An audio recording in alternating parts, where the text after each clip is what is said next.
Welcome to English with Podcast, your daily dose of language learning. I'm Emma. And I'm Jack. Today, we're diving into the world of phrasal verbs in daily life. That's right, Jack. Phrasal verbs are an essential part of English, and mastering them can really help you sound more natural in your everyday conversations. Absolutely. So let's jump right in with our first phrasal verb of the day, wake up. Wake up is a great example of a phrasal verb that you probably use every single day. It means to stop sleeping and become conscious. Exactly. For example, I wake up at 7 a.m. every morning. Or you might hear someone say, it's time to wake up.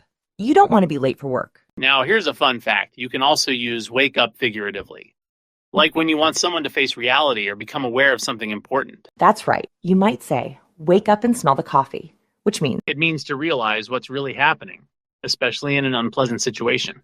Great example, Emma. thanks, Jack. Now, let's move on to our next phrasal verb, get up. Get up is often confused with wake up, but there's a subtle difference. While wake up means to become conscious, get up means to actually rise from bed or from a seated position. Exactly.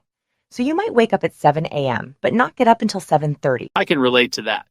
Here's an example. I always get up as soon as my alarm goes off. And here's another. It was so comfortable on the couch, I didn't want to get up. Now, listeners, can you think of a sentence using both wake up and get up? Pause the podcast for a moment and try to create one. Great. I hope you came up with something like, I wake up at 6 a.m., but I don't actually get up until 6:30. Excellent. Now let's move on to our next phrasal verb, put on. Put on is a versatile phrasal verb that generally means to place something on yourself or something else. It's commonly used with clothing, but can be used in other contexts too. Right.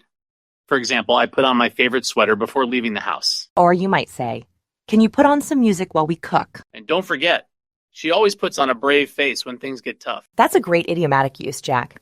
Put on a brave face means to act courageous or happy even when you're not feeling that way. Now, let's tackle a trickier phrasal verb, get over. Get over has a couple of common meanings. First, it can mean to recover from an illness or an emotional setback. Like, it took me a week to get over that bad cold. Exactly. And emotionally, you might say, I'm still trying to get over my breakup. The second meaning is to accept or deal with something difficult. Right.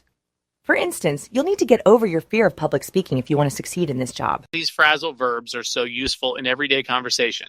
Let's do one more. Look forward to. Look forward to is a positive phrasal verb that means to anticipate something with pleasure or excitement. I'm looking forward to the weekend already. That's a perfect example, Jack. You might also hear someone say, we're really looking forward to meeting you. Now, listeners, it's time for your phrasal verb challenge. That's right.